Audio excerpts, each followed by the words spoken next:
All right, fire them up!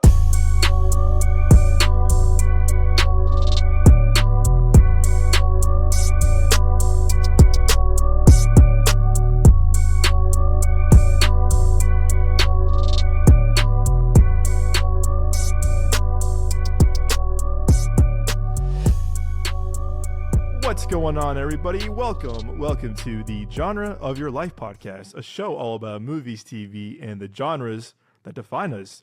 This is episode number 55. I am one of your hosts, Doug Jones. With me, as always, are my amazing co-hosts and two of my best friends and two of the best dudes in the world. First off, we have the one, the wonderful, it's the amazing, it's Mr. Nick Johnson. How's it going, Nick? Man, I'm doing good. I'm doing really, really good. How you doing? I'm doing good, my friend. Happy August, man. We are now in the trenches of summer, but you know what? We still have a lot of movies to talk about. We're just getting started. Yes, sir. Hell yeah. And last but not least, Mr. LA, Mr. Hollywood himself. It is the one, the wonderful, the amazing. It is Mr. Moses Lawley. How's it going, Moses?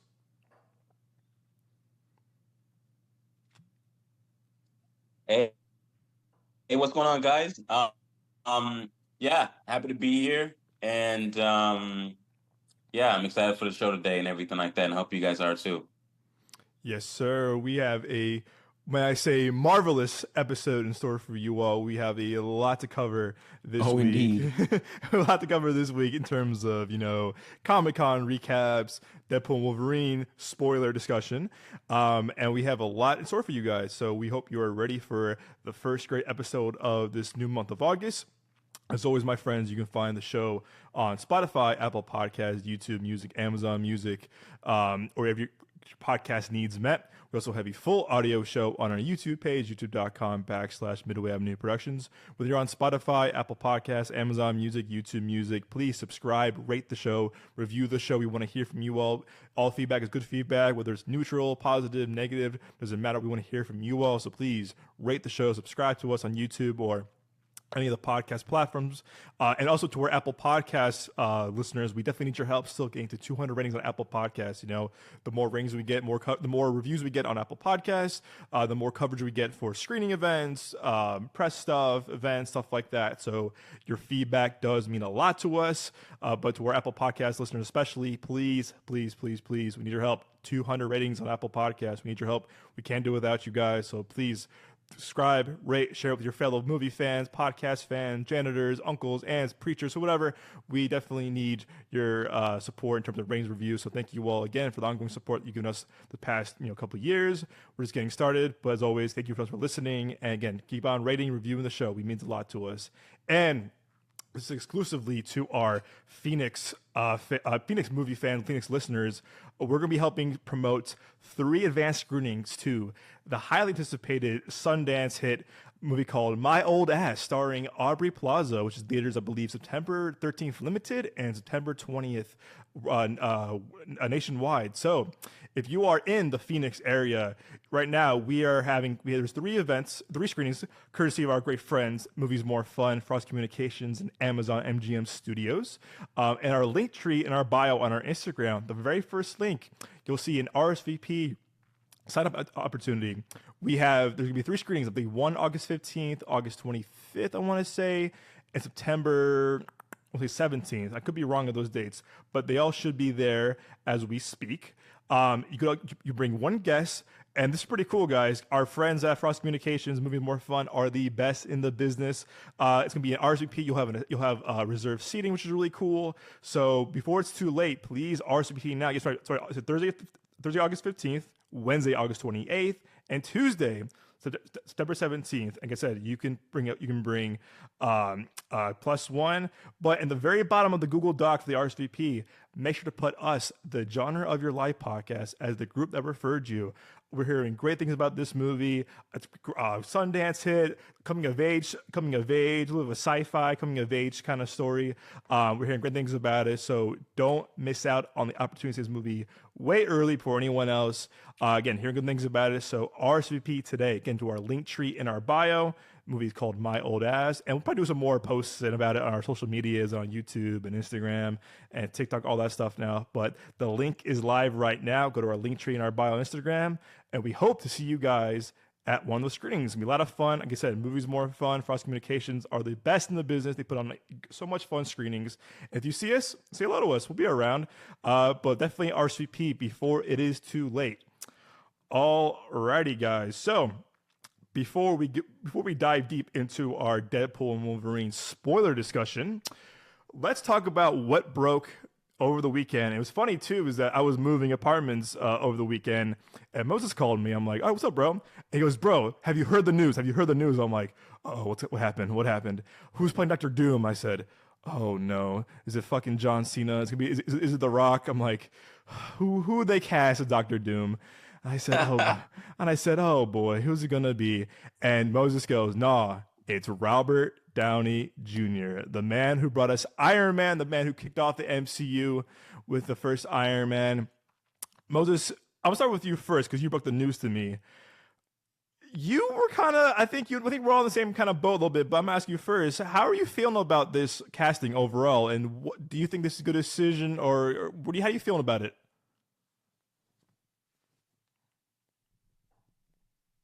Uh, uh, I am very much in the middle, you know. Mm-hmm. I don't know the story. This is all just my opinion, and I'm happy for the people that are happy about this, you know, news that broke and everything from Comic-Con. And you know, I'm happy for them. I am I'm just in terms of like direction and everything like that, you know, I just wish it went a little bit differently in terms of like the cast on who they cast, right? You know, you have so many other actors and everything like that that could have literally played this role, and I kind of want to get into, you know, in terms of moving forward with Marvel, I want them to, you know, instead of like, you know, like getting the same people, get fresh people that can literally, you know, play this role maybe even 10 times better. I don't know. Mm-hmm. I'm not saying Robert Downey Jr. is an amazing actor. We all know that. He's great. He's cool, you know? But man, you know, like my boy you know, Colin, what's his name? Cillian Murphy? Oppenheimer. What am I forgetting his name? Yeah, Cillian Murphy. Cillian Murphy. Yeah. Yes. That guy, man, Cillian Murphy, he would have done. Man, I don't get me started. He would have done such an amazing job with this role, you know. Yep. And if you could have got if you got Robert Downey Jr. to play this role, I'm pretty sure you could have got to as well to play that role. So I just wish they went towards that direction instead. You know, I get it. It's you know, it's all like the multiverse that they're doing and everything like that. But you know, a character like Doctor Doom, you know, especially when you're about to move forward and introduce the X-Men and everything like that, and you want to basically be able to bring Doctor Doom's character into as many basically Marvel films as possible. You want to bring in somebody that's fresh, you know. Mm-hmm. And you, I'm just scared that Robert is gonna do two Marvel's the event like two Avengers film, and maybe he might pop up for a cameo for, you know, for Fantastic Four, but after that, I feel like he might just be done, you know. So that's what I'm afraid about is that him basically, you know, being like, oh, okay, I've done these two Avengers films, I think that's it, and if you want to do it again, you got to pay me $100 million. You know what I mean? Yeah. And I'm afraid of that, you know. And hey, man, like get your money, you know, get your money up. That's cool, whatever, you know. But damn, you know, damn. Yeah, that's the only reason why I'm afraid of. That's what I'm afraid about. You know, is is is is is an actor like Robert Downey Jr. We all know he's super popular, he's super famous. You know, it's just him coming in and basically saying, "Hey, I don't want to do this no more. I've done both the Avengers film. I've done the cameo of Fantastic Four. You know, I think my time here is done. You know, if he does that without me recasting that character when he's done, well, then you just wasted Doctor Doom. You know, because Doctor Doom should not be. I feel like he should not be. He should not be a, you know, a character that you can just, you know, be like, oh, okay, he's Iron Man in a different multiverse. I don't know. That's just me. That's just me. I think Doctor Doom is, you know, like too much of an important, like, you know, like actor, you know, in the MCU and in you know, Marvel Comics for you to just, you know, play around with. You know what I mean? Yeah. But that's just me. That's just me right now. But I just want something fresh and new. That's it. You know, I loved Deadpool and Wolverine. I thought that was great, but I was like, I think that's enough of nostalgia for me going moving forward. I think I want to like move forward and see what else is new with Marvel. You know what I mean? I get it; they need money and everything like that.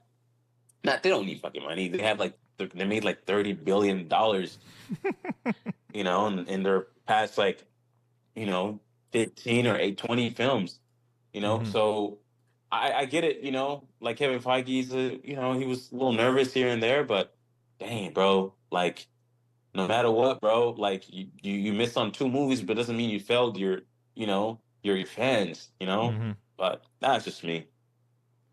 I'm gonna start go That's deep. back. That's deep. I'm start go back to that the pricing one, but Nick, I'm gonna ask you this too. So how you feeling about this casting? Do you think it's good? Are you feeling neutral about it? Do you think he can pull it off? So how you feeling about it overall? Like I got mixed feelings on it because at first I was excited. I was like, okay, I was excited to see like, okay, what are they gonna do with this character? Because you know, you bring back Robert Downey Jr. You really got to be doing something like special with this character. So I just kind of innately had that thought in mind. Because I feel like he's gonna be kind of like just a dark mirror version of the Tony Stark that we know. Like he's still gonna be trying to like protect the world or the universe or whatever, but in his own kind of, you know, like Doctor Doom twisted way, if that makes sense. Um, but like on the other hand, it is kind of like, well, I don't it on the other hand, it's kind of like I was expecting almost anyone else besides Robert Downey Jr. You know, Yeah. so it's kind of like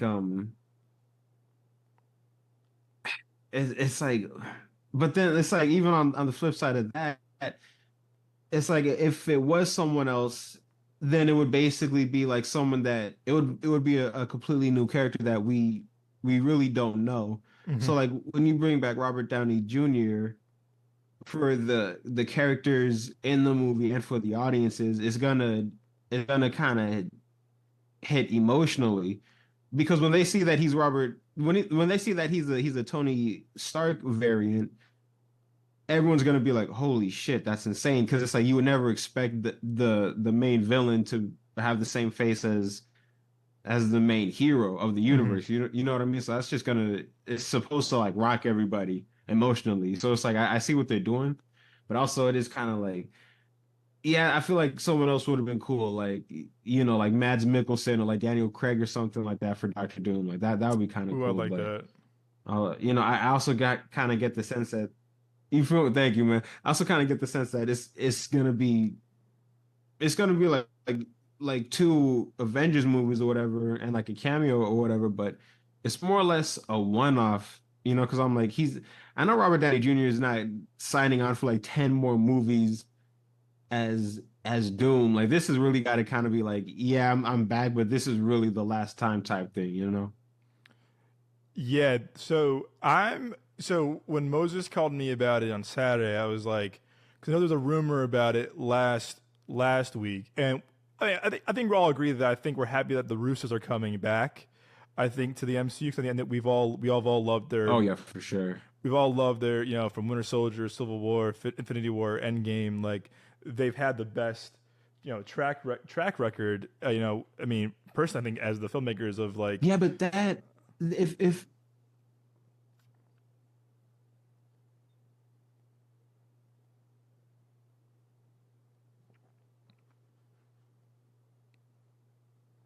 Hello, Nope. Hello? Nope. Nick, you still there?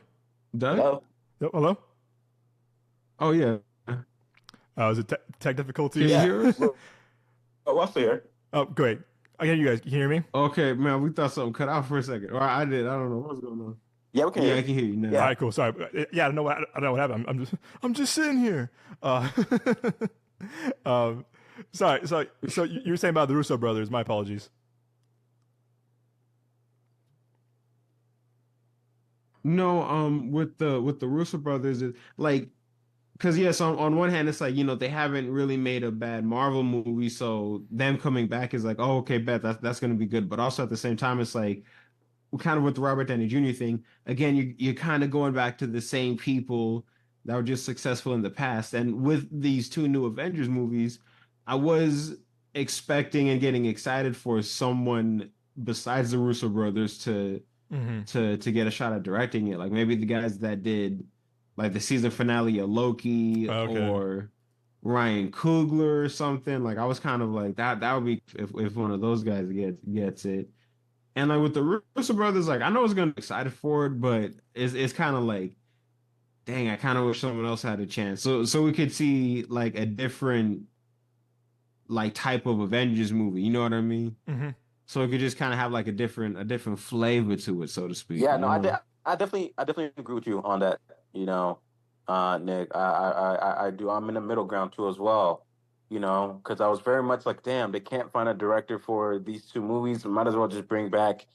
Might as well just bring back the Russo brothers. As much as I wanted to find somebody else that's new, Mhm. and everything that has a different like style and vision. I'm really excited for the Fantastic Four because Mm-hmm. I know that director,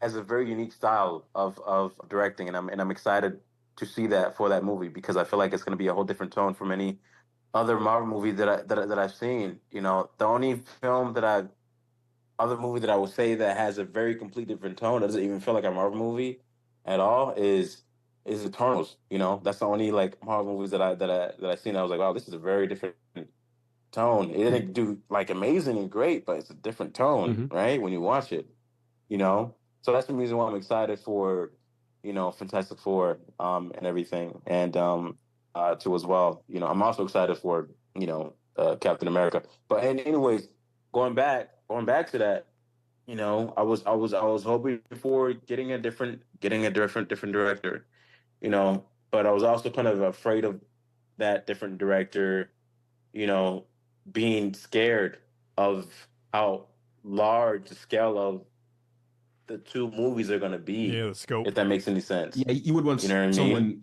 that was comfortable enough to handle such a grand scale. Yeah, it was comfortable enough to like handle all this pressure, Mm-hmm. because from a director's point of view, I'm only an indie film director and everything like that, but from a director's point of view, it's like I look at those movies and I'm like, my goodness, like it's like how do you manage that all alone, right? Mm-hmm. So like it's crazy. It's crazy. Yeah. I'm happy that the Russo brothers back, but I'm also very much like I wish somebody else could have, dived in and you know, taking reign on the two films and everything like that. So Yeah. I I also think yeah. I'm with you I'm guys. with that. I'm excited 'cause I do like them as filmmakers in the MCU. I haven't liked their stuff post MCU for the most part. I thought the Gray Man was fine. I thought Cherry was kind of pretty bad if you ask me. But I think part of it is that like they're trying to get the fans that kind of like are done with not done, but kind of like to take a break from Marvel. What I'm trying to say, they're trying to get the good grace with them again by bringing them back and bringing RDJ back. I'm with you guys. I think that's the beauty of the MCU the past, what was it now, 16 years of just like it was so cool to see who's gonna be cast as what. Like how exciting it was when we found out that this person's playing this person, or Chadwick Boseman playing Right. Black Panther, or Josh Brolin playing Thanos, or this person playing Doctor Strange. It was excitement of seeing who was gonna come in next, and that was the fun part of it. Now it's kind of like, oh, we're just kind of like scared to like change. We'll just kind of bring them back, whatever. And I think that as much as I like RDJ a lot, I think he's a great actor. I think it's just like, dude, you have enough money, like, and this is my thing too. This is I might get hate for this, and it is what it is. I have a problem with, not problem, I mean, definitely jealous for sure, but I mean, what he's getting paid for these movies has kind of divided a lot of people right now. Of like, wait, he's getting how much for this? Dude, it's crazy. It's crazy. And it's wild. It's like, yeah, you could have. Sorry, go ahead. No. Go ahead, please. Go ahead, please. I insist. No. No. I'm gonna let you finish your thought and everything, and then I'll jump in. How about that? Okay, because I want to bring you into this too. My problem with how he's getting paid is that this is what I kind of brought up during one of the strikes. I said, okay, what about people like Moses, who you work directly on production, or someone like me who works in entertainment as well? I mean, or someone like Nick too, who has like busted his ass. We've all busted our asses to like, make a name, to like, be in production or whatever. And just the fact that like, again, he has enough money, but it's just like, I don't know. It just, to me, it's just like someone who's going to be a PA on the next two Avengers movies is going to make no wages, probably like bare minimum wages, no benefits. And it's like, wait, why? I mean, I get it. He's a movie star, and I love RDJ. I'm not trying to take things away from him. But I think we got to put in perspective that he's making how much money for two movies? But like, what about your PAs and your production coordinators and your visual effects coordinators, stuff like that? Like, they're not getting a fraction of what he's making. They're getting breadcrumbs to what he's making. And it's just like, wait a second. Shouldn't you invest that into your PAs or your production coordinators or your VFX coordinators or your the health and safety coordinators, whatever? It's like I kind of have an issue. I have an issue where it's just like they're spending so much money to bring him back, but you could have avoided that in the first place. And now that like that information has been addressed to the public, people are like, he's getting how much? Again, if I'm a PA and I'm making, I don't know, I know what the PA rates are in LA, but like, say I'm making $15 an hour to be in LA, I'm getting no benefits, I'm getting no compensation, I'm getting like the bare minimum, and I see them getting $100 million plus. I'm like, wait, hold up now, what? Like, again, I would love to have that money kind of, for sure. But we talked about it last summer too with the Flash and Indiana Jones. You cannot keep inflating these budgets more and more because the return is going to be not that great. And it's just like, I thought last year was a good example when all these movies were flopping, when Indiana Jones was flopping, when Transformers flopped, when The Flash flopped, when Fast 10 barely made money, barely made profit back. It's like, wait, everyone said last year, stop spending the budget on these movies because it's public information. But again, if I'm a PA or if I'm you, hey, I'm going to be a PA in Avengers. Oh, dream come true. I'm making no money. I'm getting no benefits. I'm getting the fucking crumbs, and you're busting your ass for this. I don't know. It kind of rubs me the wrong way. Is that like, I don't know. It's something that kind of rubs me the way of just like there's so many hard people that work on production and the crew and catering, whatever. And it's just like, this is why I think I thought the strikes were about like wages for everyone fairly, but now we're kind of going backwards. Like, oh look, this guy's making $100 million plus per movie, not just one movie, but per movie. And I just kind of take an issue with this. Like, okay, you're doing all this, but you're not willing to pay your PAs and coordinators and the below the line people this money. It's like, I don't know. It just, I have a bad taste in my mouth from that. And I'm sorry for my little soapbox rants, but it's just like, I don't know, man. It just irks me a little bit.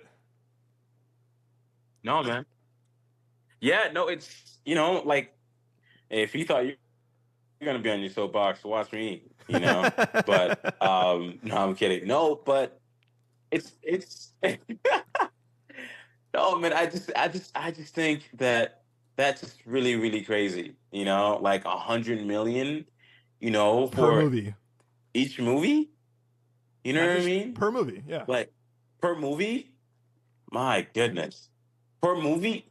Is it not both movies, or is it per movie? No, it's per movie, dude. It's in the the THR variety. It's per movie because he got back end deals Oh, back end points for Avengers and Captain America and Iron Man. However, I think this time they're just paying him a lot more up front, is what I read on the article. that's nuts. I feel like they should have just paid him, back end deals instead of like up front, you know. But my goodness, bro.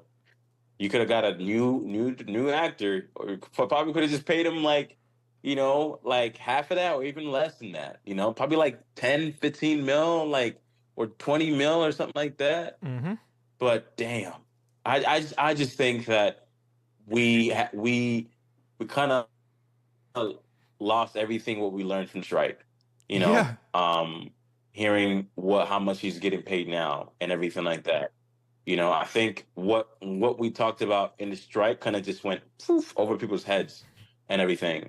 Because like no hate to Robert Downey Jr. I love Iron Man. I love him as an actor. He's a great actor. Like Iron Man 2 was my first film that I ever got to see. In theaters and everything like that. So it's like I am just afraid of the direction that we're heading when it comes down to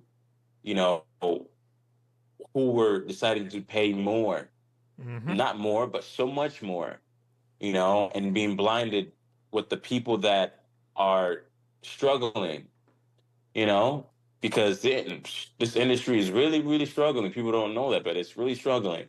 And you are deciding to basically, throw, a stamp on somebody and saying, boom, they're making $100 million.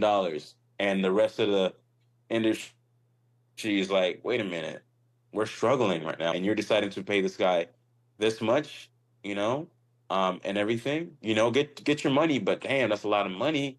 You could have definitely, that Marvel could have been like, you know what, I think we're gonna put this towards something else, instead. We're gonna put it towards, something that might be better, maybe towards, making sure that the whole entire crew, gets to eat. Right? Like that kind of stuff is really, really important, and yeah, like, and to be honest, man, like a production works well when they're treated well, not just on set, but financially too as well, and a production really, really works wonders. So if they are paying him that much, I hope the production is getting paid, like just as fair too as well. I'm not saying everybody's gonna get $100 million, but I'm saying making sure you pay them all fair, and so that they don't look at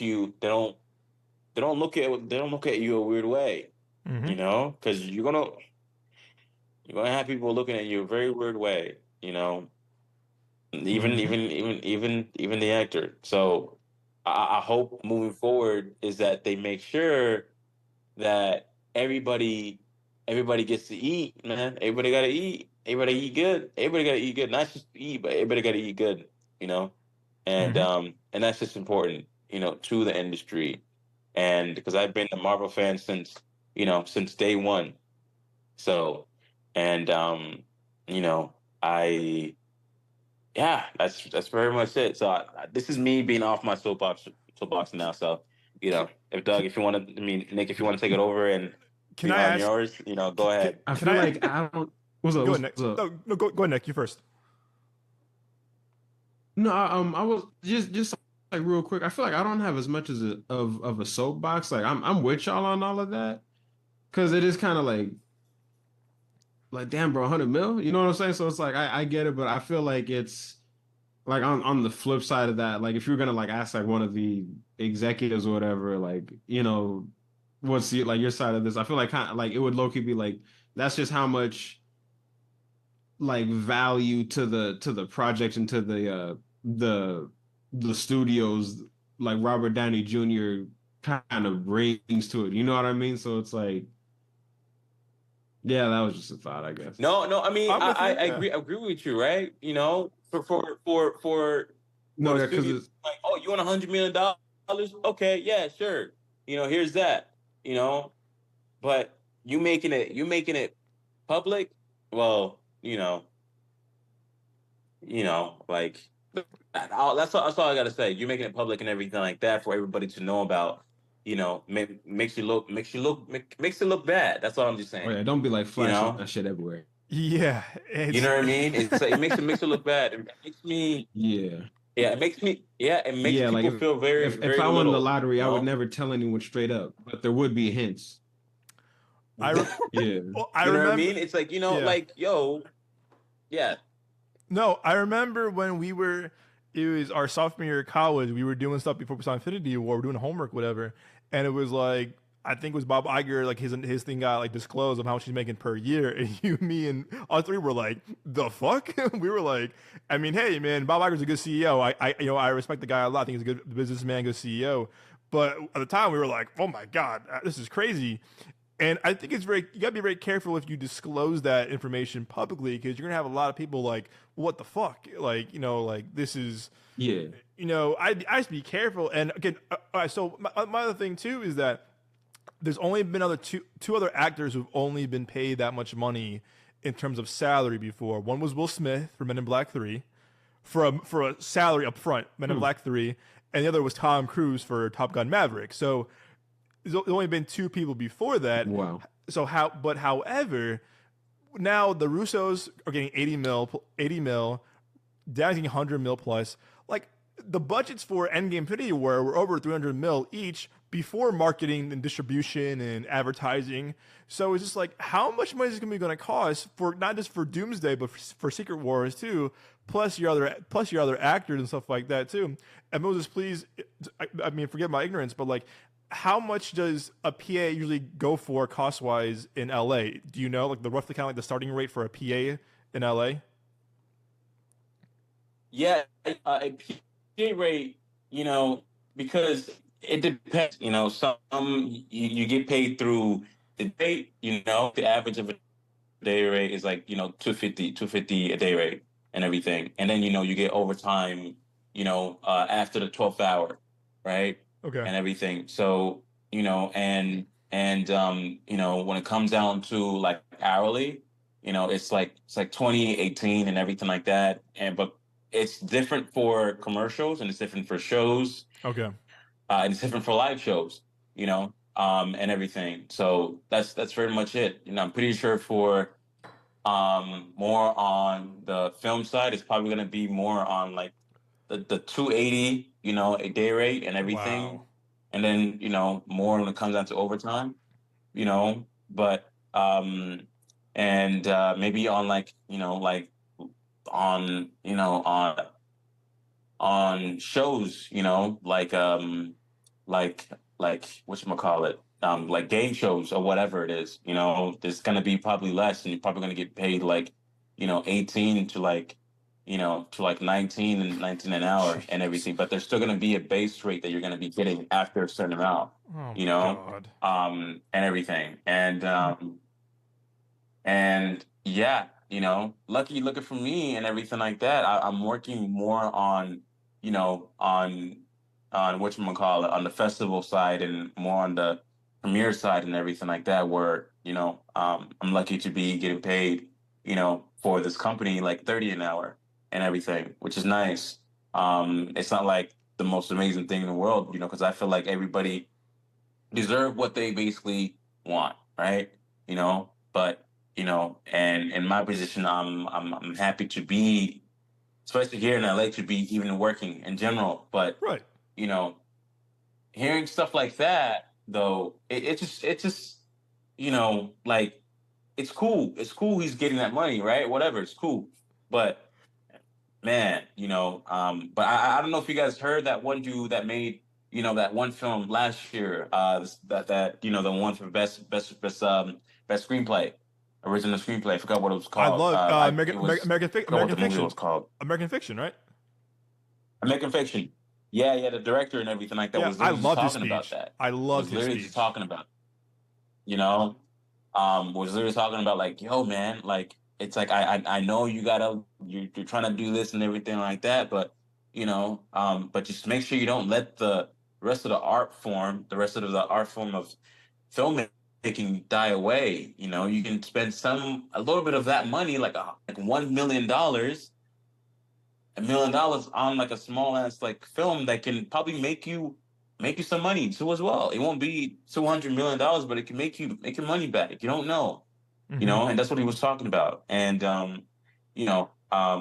and yeah, this is no hate towards Robert, but I'm just saying, hearing that kind of stuff just puts a bad taste in your mouth. In an industry that you really want to be a part of, and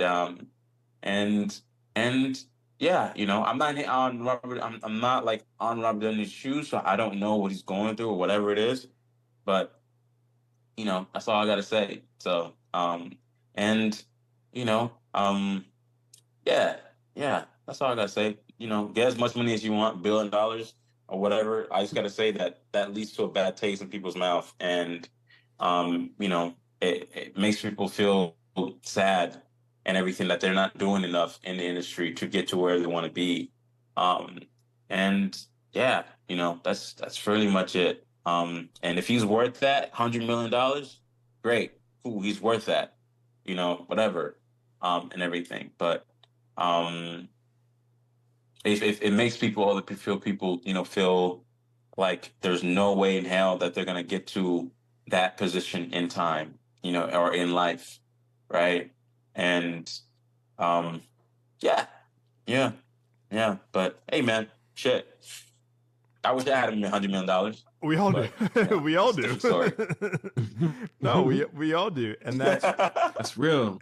And the more I was hearing about it, the more I thought of you, Moses. Because I'm like, I know you're in LA. I know you're busting your ass on production. I know Nick busts his ass at his job. I bust my ass at my job. And it's just like, what just kind of bothers me a little bit was just like, it's just like, to your point, you're going backwards for all the progress they try to make for the strikes. It's like, well, you're spending so much money on certain actors. I get it. But I get it.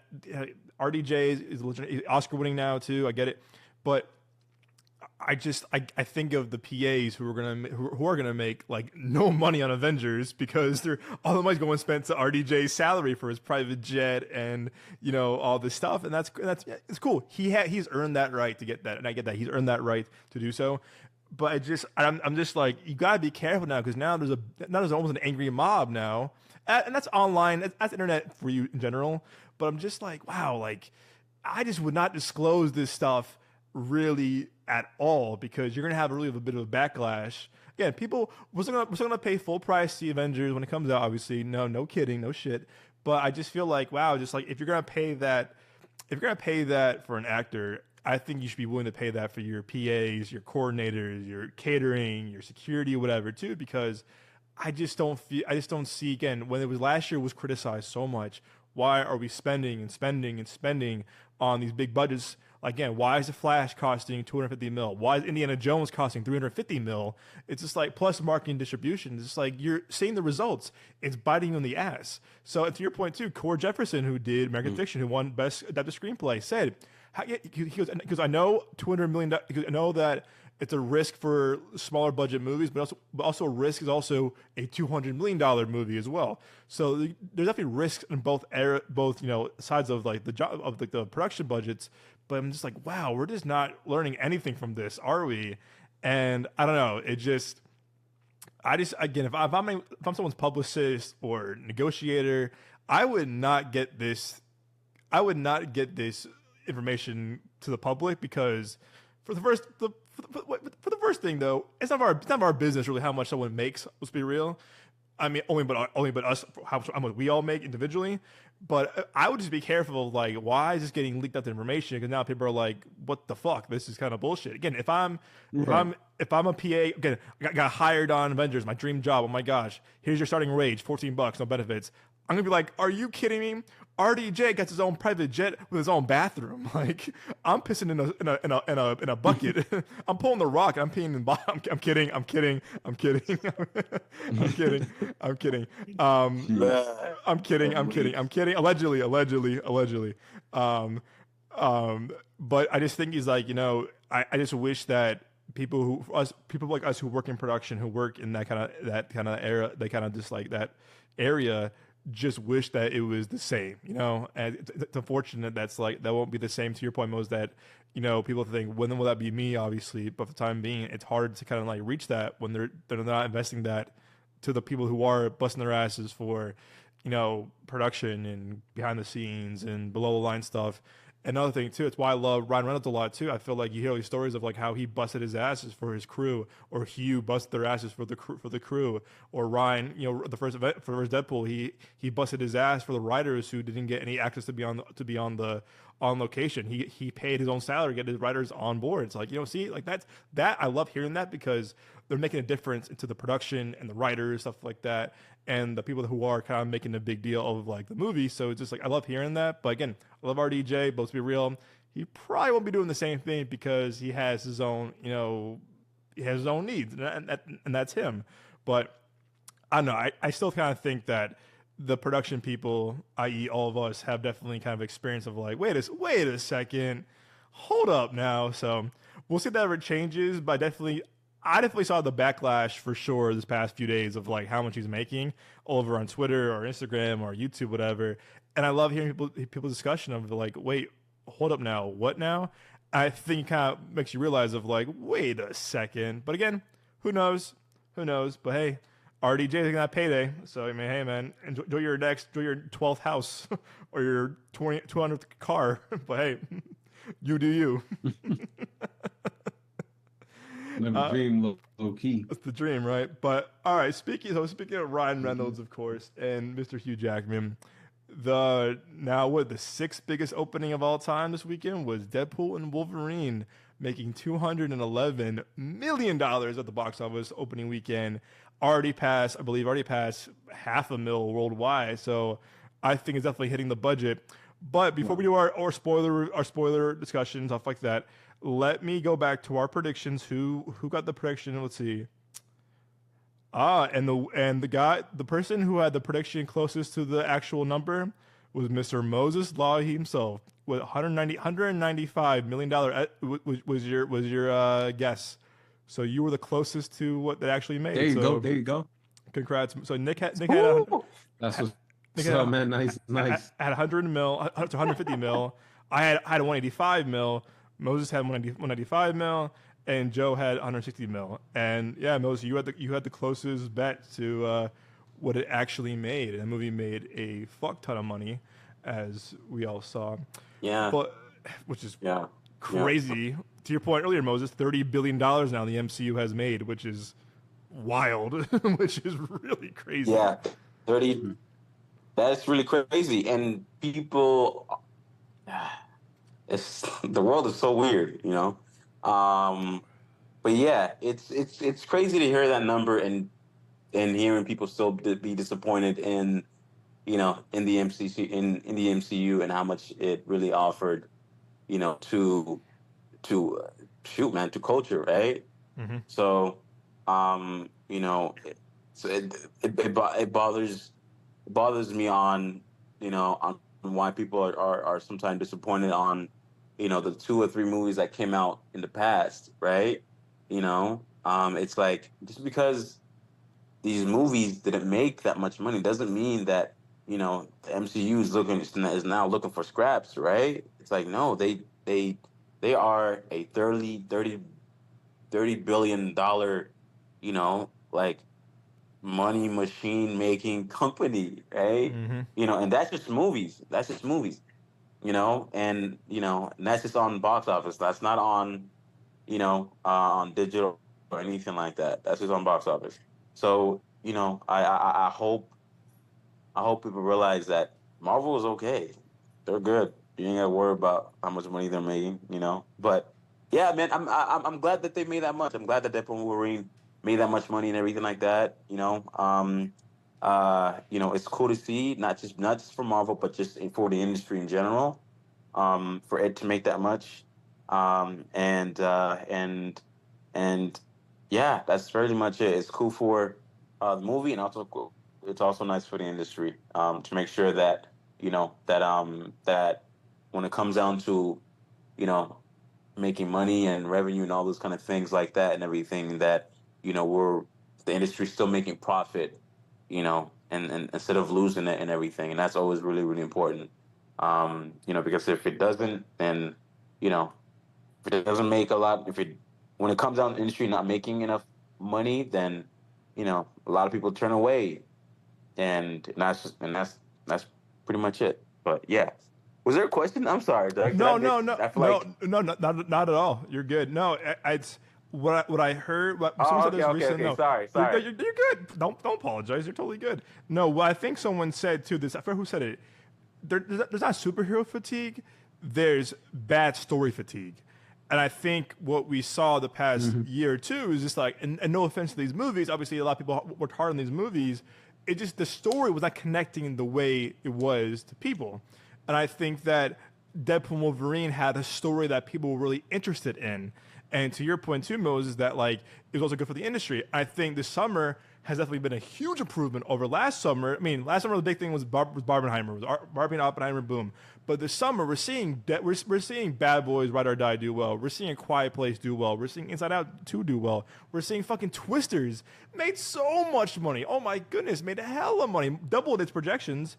And now we're seeing like, because at first when, obviously when The Fall Guy came out and Furiosa came out, it was like, it's doomed. We're doomed. We're screwed. Whatever. And I think it was just like, even though we all like The Fall Guy a lot. It was like it broke our heart. But I think it just the audience didn't. I think it came out either too early, if you ask me. I think it came out the wrong time, if you ask me. But I think also it was just that, like any movie, the audience will show up if there is interest. And look, again, Deadpool Wolverine, obviously there's interest. Bad Boys, Ride or Die, definitely interest. A Quiet Place Day One, definitely interest. Twisters, a lot of interest too. So I think people are winning on the movies, but the right story has to be told. I think also marketing is part of that too. The marketing for Twisters was really well done. The marketing for Bad Boys was really well done. The marketing for Quiet Place also very good. The marketing for Deadpool and Wolverine was fantastic. Doing Ryan Reynolds magic marketing skills that he has. But it's definitely, again, it's the 34th consecutive #1 movie for the Marvel at the box office. So all 34 of the movies has hit #1 despite box office, despite opening weekend. All their movies have hit #1, which is a crazy run for any kind of franchise in general, which is hard to do in the first place. But again, I think you're right. I think it was just that people wanted to see this movie. It was like they wanted it. They had interest for it. But diving into now spoiler discussion and the movie itself, again, spoiler warning. It's been a week. Yeah, if you haven't seen this movie by now, the few of you that you are, we're gonna spoil this movie in 5, 4, 3, 2, and 1. Nick, starting with you, how did you feel about Deadpool and Wolverine? I freaking love this movie so much, man. I saw it with my beautiful fiance, and it was really fun to see it with her. But since we're doing spoilers, like all of the cameos those were probably my favorite parts. Like I definitely loved the Henry Cavill Wolverine scene. I thought that was really fun. That was funny. I loved seeing Blade. Like Blade had me shook. Like never in a million years did I think, because I thought I heard that they were having like the beef with each other, Wesley Snipes and Ryan Reynolds. I heard that they were like beefing or whatever, or at least Wesley Snipes didn't like Ryan Reynolds because of Blade Trinity. And then not only is he in the movie, but there was like an interview with Wesley Snipes, and he said that was all just an act this whole time for 20 years. So I was like, but why? Like it was kind of like, huh? But it was fun to see Wesley Snipes, and it was cool to see like Elektra and Gambit, and I liked the kind of goodbye that they had. Like in that scene where they were like fighting in the void, but they get to see Wolverine and Deadpool kind of go into they get to go into the portal, but they that little trinity of characters, Gambit, Blade, and Elektra, they kind of have to stay back, but they still get kind of like what they wanted, like one last big fight. Because it is kind of like, I feel like there once in the movie was kind of, it was a little meta for what was going on with like the actors a little bit, how like Elektra was like, it might have been Elektra, I forget who exactly said it, but when they were saying like we didn't really get a chance to like go out how we wanted, Mm-hmm. and so we want that chance again. It's like that's meta because that's the characters in the movies, but that's also I feel like the actors who were playing the characters in like the people that were making the movies overall, because no one ever wanted them to be, I guess, like a one and done movie. Like it seemed like that Daredevil thing was supposed to start off like a cinematic universe or something because they did Daredevil and then they did that Elektra spin-off movie. So it's like, and like with Blade Trinity, like he didn't get to like Wesley Snipes didn't get to make Blade 3 the way that like he wanted, and that was like part of the issue on set, but that was fun. The Hugh Jackman Wolverine variant that we follow in this movie, he was really fun. I like that he was able to go kind of like full on comic Wolverine. Like he had the yellow suit, which looked cool. And it was R-rated, so it was like cursing and it was really violent. Like the Wolverine versus Deadpool fight scenes were phenomenal, man. Like the choreography was just insane, dude. And excuse me, I loved it. But at first I was kind of iffy on this Wolverine that we followed because it was all these rumors that he was going to be the Wolverine from basically the Old Man Logan one, where Mysterio tricked him into killing all of the X-Men. So I thought that they were going to go that route, and that was like why that was how he like failed his universe. And it kind of seemed like they were about to say it when he was like explaining why. He was like, I just went out and I got drunk, but then when I came back, everyone was dead. And it's like, at first I was like, that's it. It's like, and not to like diminish or whatever, but I'm like, that also kind of that kind of implies like, were they just relying on Wolverine like the whole time? Like the one time he wasn't there was the one time the entire team got killed. That's insane.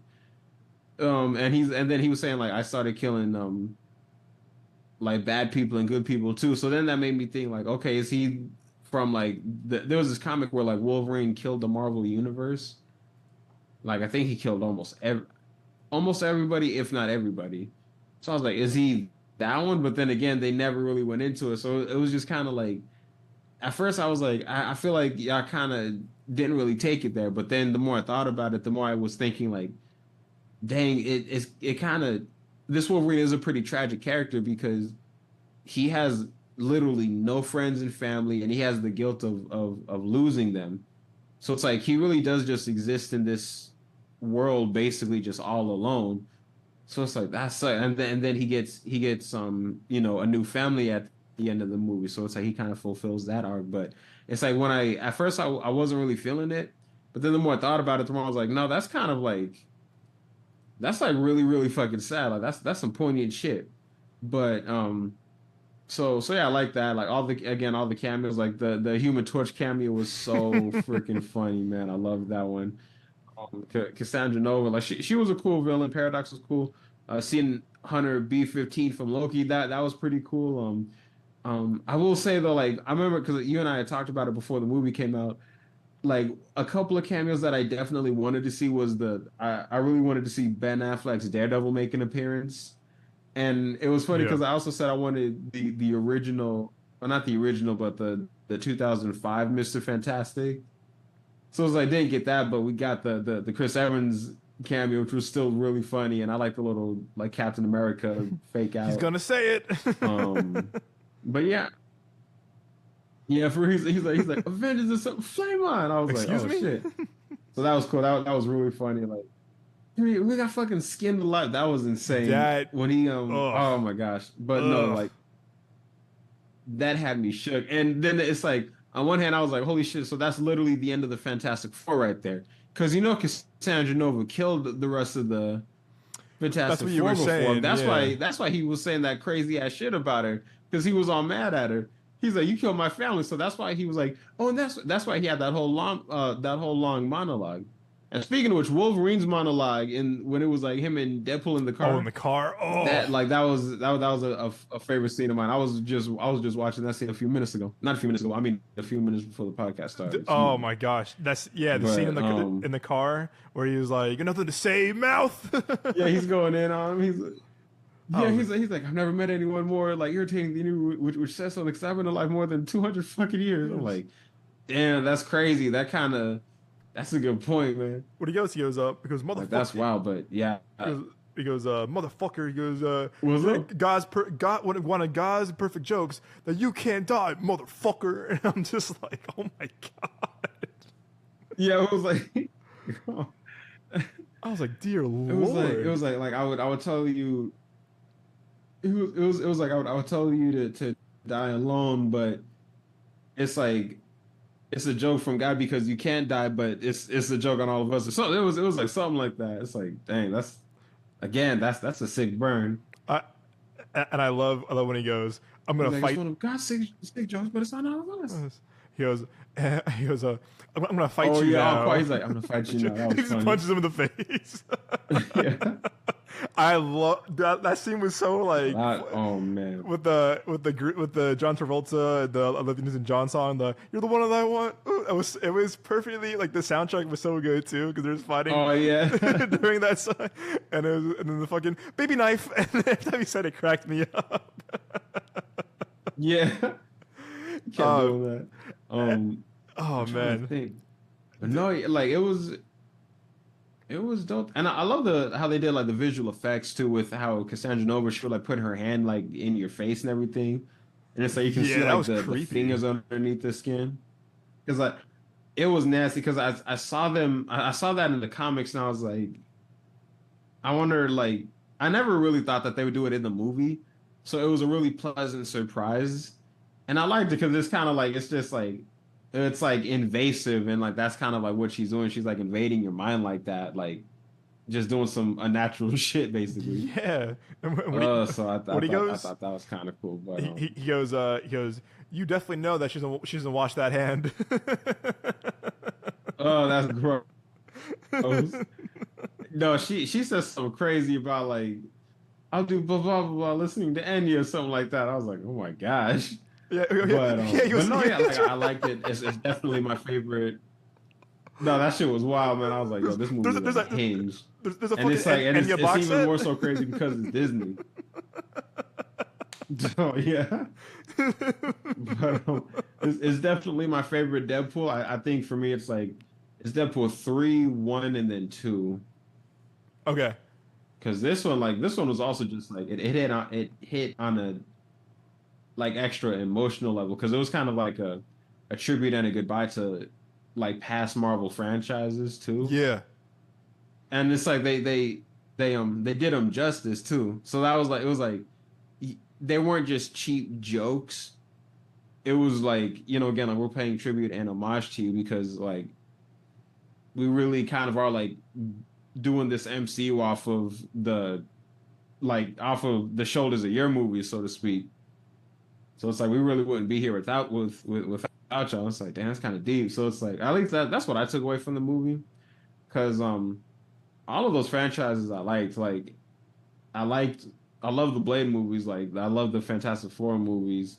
The Elektra movie was like I didn't like dislike it, but it's like it's cool for what it is. But yeah, definitely my favorite Deadpool movie though, and it's like, oh man. Yeah, I hope Marvel kind of stops putting out mediocre movies now. Yeah. I will say that. Like, hopefully, this is like a trend in the positive direction. Because like, I don't want to say like after seeing this movie, I don't want to be one of those guys that's like, oh man, Marvel's back, because there was like this weird trend where it's like everyone would say that because a good MCU movie comes out, and then right after that, like a bad MCU movie comes out, and then after that, a good one comes out, and so it's like this roller coaster of like, oh, Marvel's back. Oh, Marvel sucks. Oh, Marvel's back. Oh, and it's like that roller coaster. So it's like, I don't know. I still fuck with the Marvel movies for sure though. But I'm like, you know, it's like I'm just rambling. But I liked it though.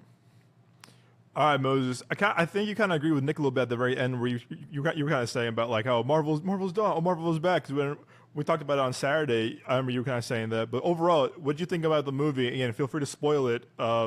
What do you think?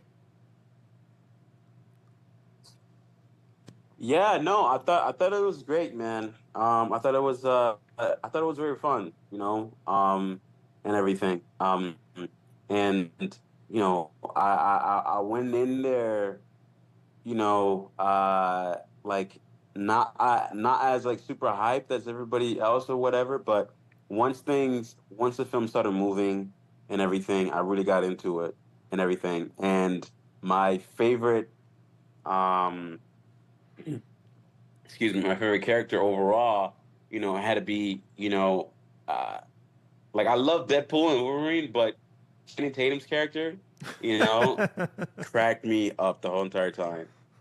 Channing Tatum's character, he cracked me up. I don't know what it was, but that guy, his character was way too funny. And I was laughing my ass off. So that was great. And it was great seeing everybody, Electra, um, you know, uh, uh Wesley Snipes and everything like that. It was great, really, really seeing everybody. I don't know, I'm blanking on freaking Blade. Don't know why. But yeah, it was I don't good know seeing him. why either, man. I was like, yo, for Yeah, real? yeah. I don't I was know. like, this man don't know who Blade is, bro. Oh I'm my literally trying to god. make sure Oh I my have, goodness. I got the right words and everything like that. Moses. Nah, but yeah, I love Blade. And it was great to see everybody. It was great to see everybody back, and it was an interesting storyline, and like you basically said, Nick, it was kind of like a farewell. It was very much a farewell story, you know. Um, and yeah, that's what made it sort of like a fun, you know. There's definitely a nostalgia factor for sure in that film, and as much as I don't like personally like want all the nostalgia factor, I feel like everybody else does, Mm-hmm. and and if you can add that just a teeny bit in every film with new ideas moving forward, that's great. I think you know that will play really well when it comes down to just being in the middle ground of adding like it's like adding like a tinge of salt on something or whatever, on a recipe. That's what nostalgia basically is, when it comes down to, you know, the Marvel industry. And I hope that they do that moving forward. But yeah, yeah, and yeah, I definitely had fun, it's not like my favorite like Marvel movie of all time, but it's definitely one of the movies, one of the movies, Marvel movies that I definitely laughed so much. And yeah, it felt like a buddy comedy, film, and that's what it was, and then I had a good time. So, and yeah, yeah, yeah, it was definitely good. I felt like the only thing that movie lacked was, you know, was I was very much, cinematography, because there wasn't really like anything in the movie that I was like, I'm being honest with you, that I was like, oh, that's a great shot. Mm. There wasn't really any of that, you know. I was just That's a good watching point, it. actually. I Damn. was enjoying it. I was just watching it to enjoy it. But when it comes down to a visual style, I didn't really see a visual style. I thought like any DP that is not really well known could like make this, or like any like no hate to Sean Levy at all and everything like that. But um there wasn't really a unique cinematography style choice, and if that's what he was going for, that's cool, that's great, you know. But yeah, that's the only thing that I felt like it was definitely lacking, because compare that to Black Panther, Wakanda Forever, or or whatchamacallit, or Avengers Endgame, you know, um, there's it's a whole different ballgame when it comes down to cinematography. That's all I gotta say. That's a good. No, I see what you mean. It's funny. I've seen that other complaint by other people on like TikTok or Twitter too. But I'm with you guys. I love this movie. I really did, because I was hyped for it because I love Ryan Reynolds so much. I love Hugh Jackman a lot, and also I think we all grew up on Sean Levy movies, from Night at the Museum and Big Fat Liar and Real Steel. I mean, like I remember seeing most of those movies as a kid, like all those movies. I'm like, oh my gosh! So like it was it's cool to see his kind of progression as a filmmaker, from like very kind of like family movies to like comedies, now to like obviously Stranger Things, and now to like rated R Deadpool, which is pretty cool. And again, I love Free Guy. I thought the Adam Project was good, not great, but it was fun to watch. I love Free Guy a lot. But I love Ryan. I love Hugh. And I remember after Logan ended, when we all saw it in college, our freshman year, I was like, oh man, like, and I fucking love Logan so much. And I was like, oh man, like, I remember talking about you guys like at the dorms. I'm like, oh man, it would have been cool to see like Hugh Jackman, like not old man Logan, but like still like young enough Logan, like rated R or whatever. And obviously seeing that with like Deadpool would have been like so fucking cool. And obviously it happened. And I remember seeing Deadpool, the first one, with some friends in high school, like our senior year of high school, like months before it came out. And he's not here now, but Joel was talking about Deadpool in high school. I'm like, who is he? Whatever. Oh no, dude! Like, they got Ryan Reynolds cast as him. He's perfect. Whatever. And I was like, okay, sure. But I remember seeing the test footage. Like, I think we were like all juniors in high school when that came out.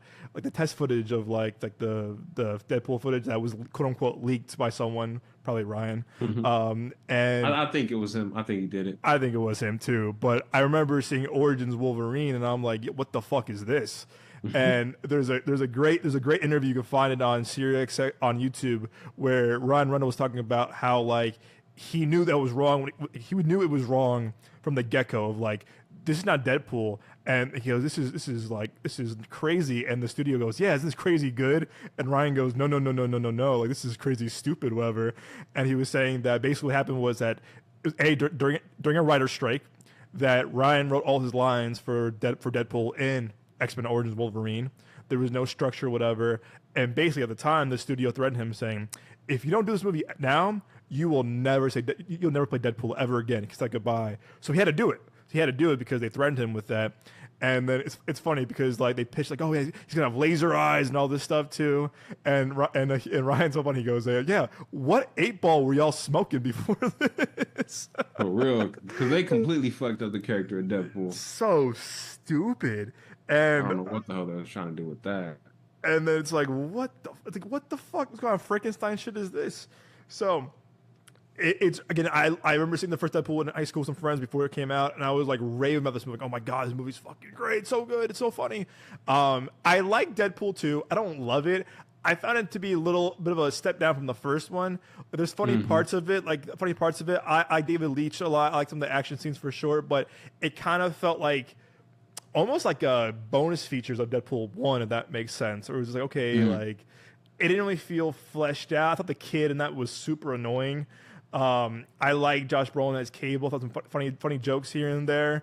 My boy TJ Miller is in those two, who I like a lot. But for me, I was like, oh man, it was fun. I remember laughing at it a lot, but it just didn't feel like what I wanted from Deadpool sequel. So when they announced this, I was like, okay, fuck yeah, Wolverine's back, let's do it. But yeah, I remember seeing on Thursday, I laughed so hard on Thursday, like multiple times, where like I haven't laughed in a movie in a long time, probably. I mean, not because of the movie, probably because of Nick's commentary, which is like so fucking funny. Again, you see a movie with Nick Johnson, you're in for a fucking wild ride. The best experience, if you can ask me. Nick, all my heart, bro. It's true. You crack me up in movies all the time. So I'm grateful for you. But I laughed so hard in this movie multiple times. The Gambit thing, Moses, you're right. When I sing him, he goes, yeah, I was in my dad's dick, whatever. And then Deadpool goes, dear Lord, that's graphic. Or like, what does he go? There was a joke that had me cracking up. Well, the TVA, where he was like, "Oh, great suit, by the way. Your guy's a predator, by the way, but it's all good." Oh yeah, during that suit up montage, he kept like slapping him and everything. And like, it smells like a new car in here. Your tailor's a predator, by the way. What's going on here, bro? Oh, I'm like, who's the TVA hiring exactly? Like, how do you get these jobs? And the joke was so funny where he's like, oh, I laugh hard. He goes, he breaks the fourth wall. He goes, come here. He goes, fuck you, Fox. I'm going to Disney. And he headbutts the camera. That was hilarious. Cracked me up.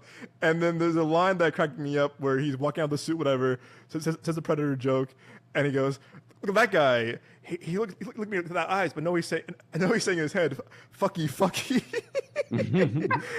And then he goes, who you calling? HR. Oh, did your wife work for HR? Did your wife work for HR? Gosh. There was certain jokes that had me cracking up. And yeah, the Henry Cavill thing was so cool, funny. I saw it with my dad on Tuesday. He wanted to see it, and he goes like, "Who's that?" I'm like, "Dad, that's Henry Cavill. That's Superman." He goes, "Oh, okay, okay." Or I even love the beginning. The bye bye bye thing was hilarious. Like that was like funny because I kind of wanted to do the kind of the similar the first two movies of the funny opening credits of like produced by asshats or written by some douchebag's film whatever, or in Deadpool 2 it was like from the guy that killed John Wick's dog. Right. But I did like this opening because of the music and how like violent it was. I'm like, okay, cool. This is like they're not holding back for sure. And I love that was really funny. And the thing with the Logan's body was pretty funny. I'm trying to think. There was a few jokes that had me cracking. I did think the first half hour felt a bit rushed, where they were like, okay, go, go, go, go, go. Where I was like, how about we slow down a little bit? Because I wanted to be with these characters because it's been 8 years since Deadpool 2. I wanted to kind of slow down. I wanted to be with these characters a bit more. I wanted to see like what was up with Colossus, what was up with this person, what was up with Dopender. Like I wanted them to slow down a little because the first half hour was a little rushed.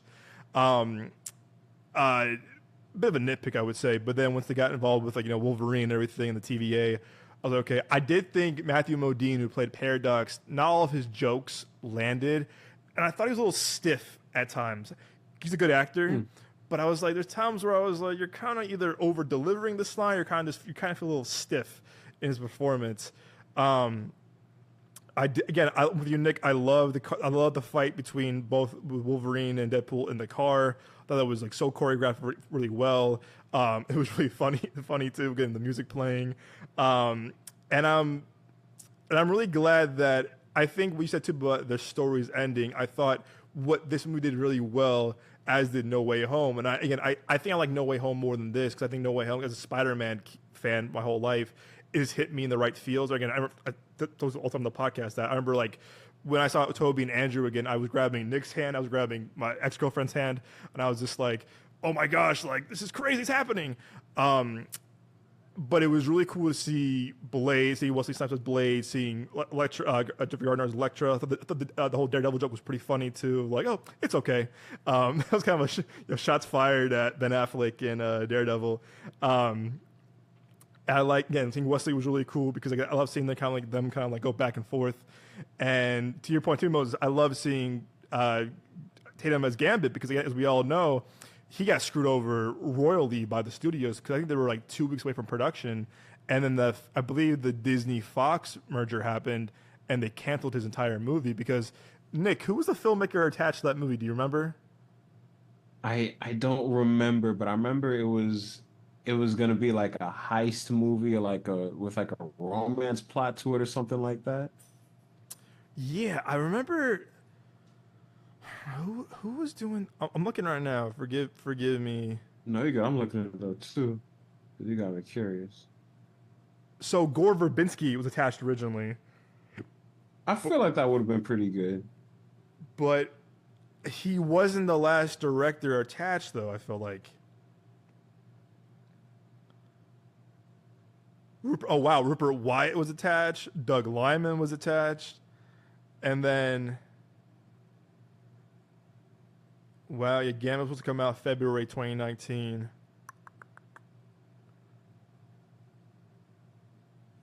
Oh, he did the fucking Lone Ranger. Ugh, that was terrible.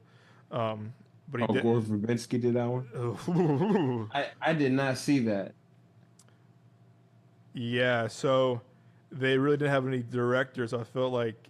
So the last director was attached was Gore Verbinski, but I thought they had someone attached real quick, and then...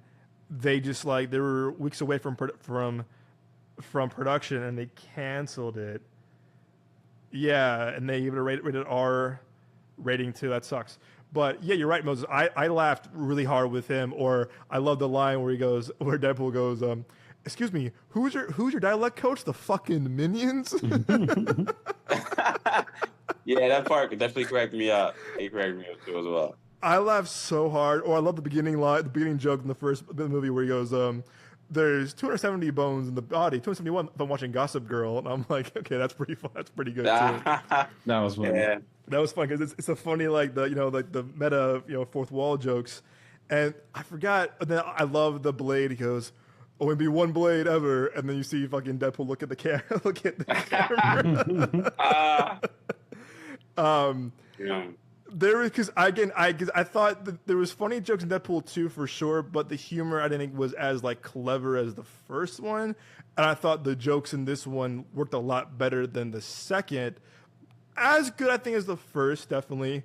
But I haven't laughed in a movie like that in a really long time, so I was like, oh, this is so much fun.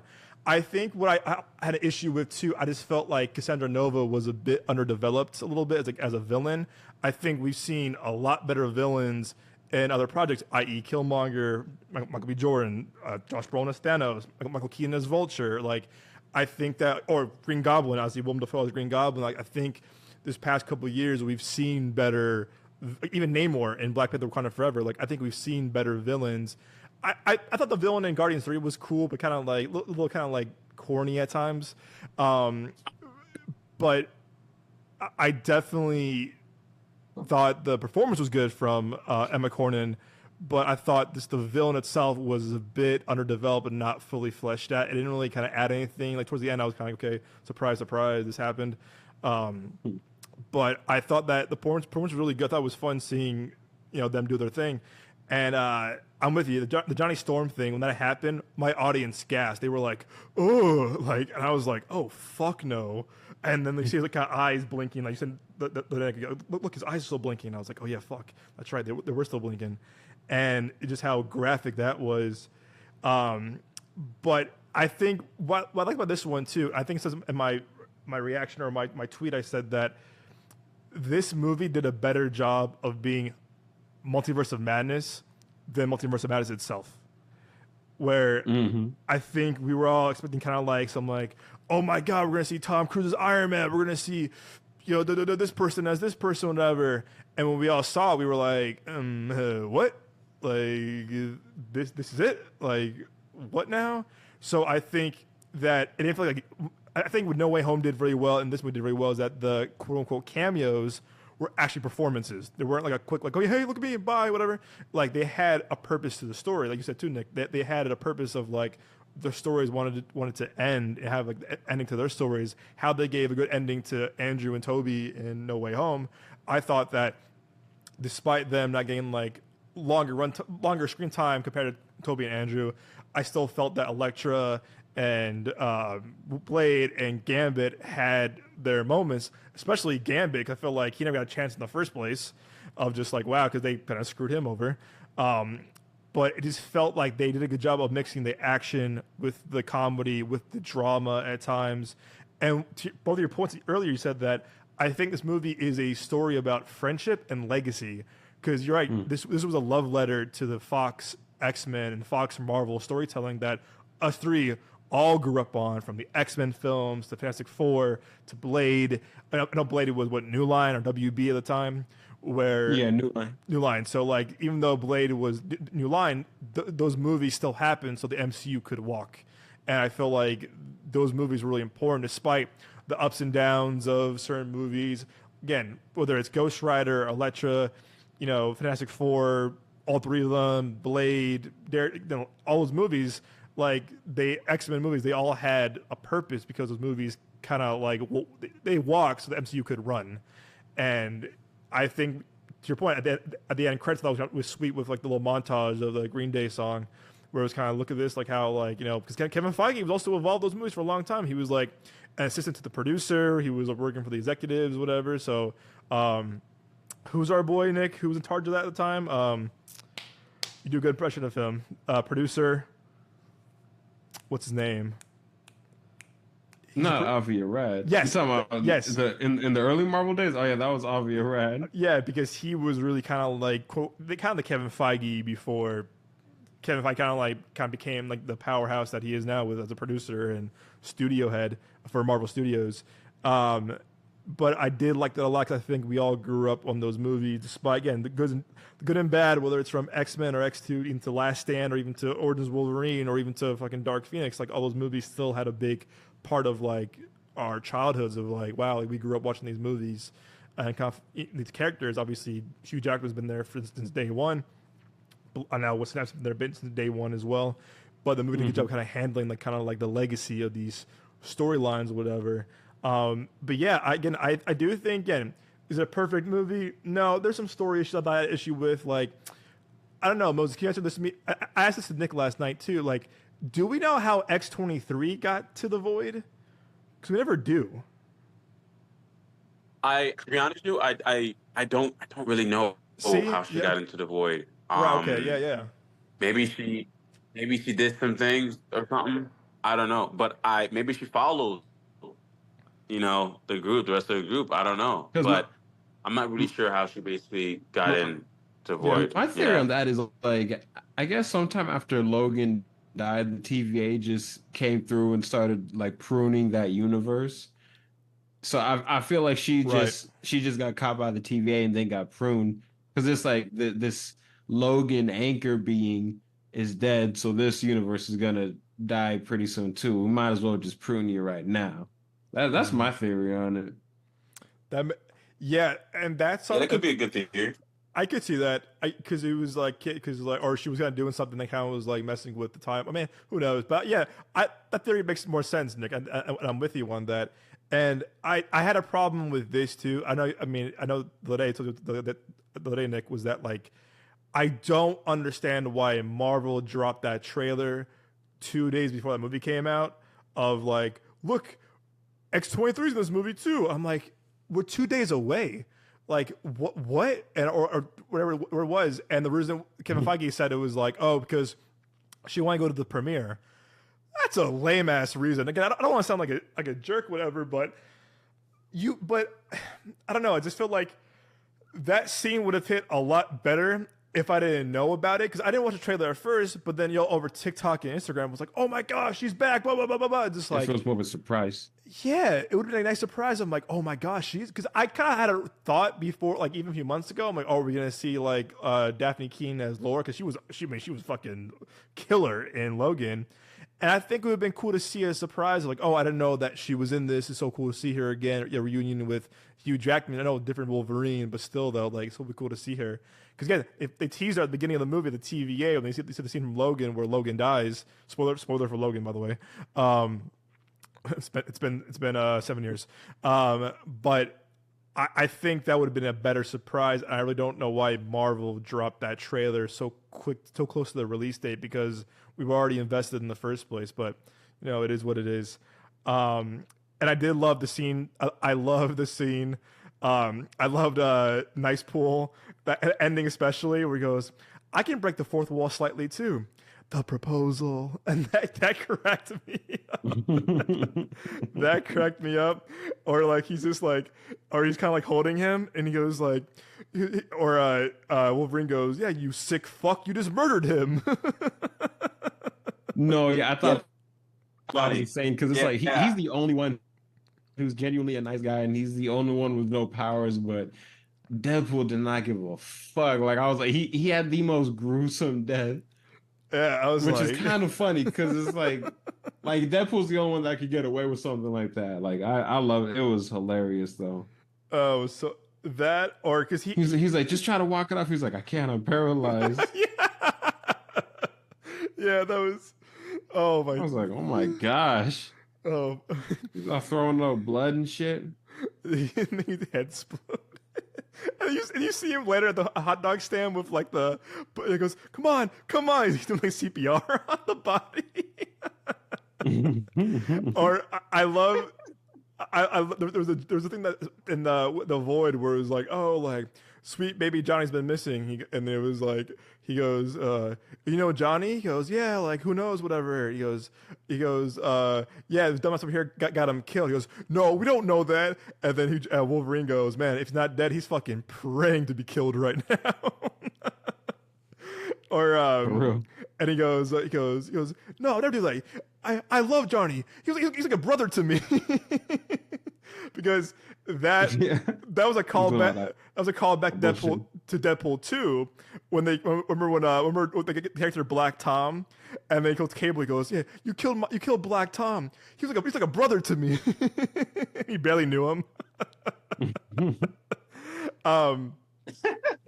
But But there was a lot of jokes that, again, I don't think I've had a joke where, again, I think, and the first Deadpool was a joke that has me cracking up. I watched Deadpool 1 recently. There's a joke in Deadpool 1 that has me cracking up where he goes, joke's on you. I'm gonna live to 102 and die like Detroit. That line just cracks me up every time I hear it. Or in Deadpool 2, where they're doing the interview for the X-Force, he goes, yeah, I could spit acid venom. He goes, don't worry, man. We've all eaten at Arby's before. Because I don't think I've had a joke. I don't think a joke like that was in. I mean, I gotta watch it again for the third time. But there's certain jokes that had me cracking up like that. But yeah, I know I loved it. Again, not the best Marvel movie for sure. I think to your point too, Moses, like the best shot I feel like was the shot where Hugh and Ryan walk out together during the them versus the whole 100 Deadpool scene.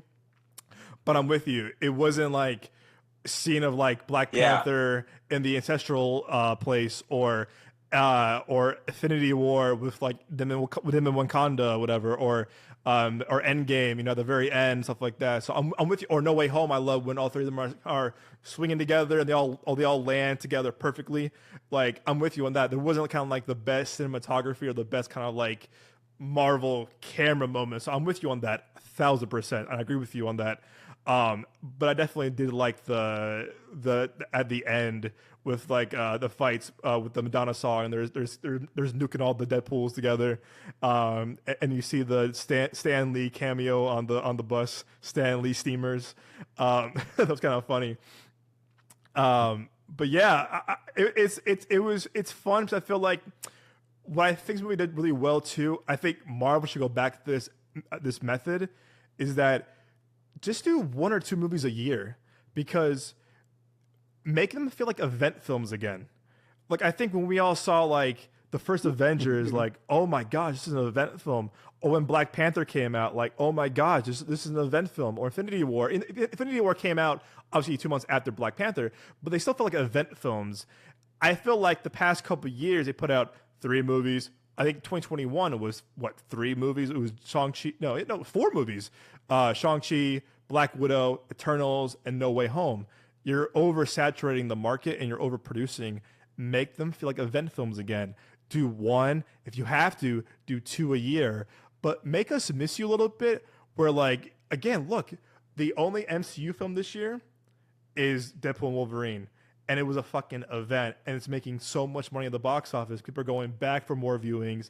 It made so much money this weekend. Make them feel like event films again. I think DC, same thing. When DC comes back with James Gunn stuff, make them feel like event films again. And I think streaming, some of the shows kind of diluted that a little bit, if you ask me to. I think some of the MCU shows kind of hurt that. I think some of the DC shows kind of hurt that as well. But I think that, I think 2022 was what? It was Doctor Strange, Multiverse of Madness, Thor: Love and Thunder, and then Black Panther, Wakanda Forever. And out of all of them, I think Black Panther felt like the event film that you had to go see, because it was like, how are they going to follow losing Chadwick Boseman, Ryan Coogler's coming back? How are they going to do this story with justice? But I think just go back to that era of just like 1 film a year. Because again, when we were growing up, we would get 1 film a year. If we're lucky, 2. Think about it. When Batman Begins came out, it was like, yo, what is this? Or when Iron Man came out, oh my gosh. But then Dark Knight came out, it was like, they felt like event films. Even they're not loved at all. Not really loved. I think for our generation, we like them because we grew up on them. But like Fantastic Four 2005, that felt like an event film. Like, oh my gosh, a new Marvel project. Or even like something like Superman Returns, Nick. Like, it felt like an event film. Like, oh my gosh, like it's the big budget spectacle movie. I think they got to stop just overproducing, because next year I'm kind of worried, because next year you got Fantastic Four, Thunderbolts, and Captain America all in the same year, like 2 months of each other. You're kind of going back to the reason that was people are like, enough, just make us miss you a little bit and make us kind of like, make us like get hyped for these movies. So I don't know. I think they were smart to do a movie this year. Go ahead. No, I'm kind of like, you know, I'm kind of with you, Doug. But I'm also very much like, I think 3 movies is like 3 or 2 movies. No, actually, 2 movies. 3 or 2 movies is okay. At least separating them, you know, right? And to be honest, I don't think every movie needs to be an event film, either. Oh, totally. It can be like it can be that way, if the fans wanted to and everything like that. But I think, you know, I think number one, it's like they want to make money, and I get that. It's important and everything like that. And number two, it's good for business when it comes down to the whole entire industry. But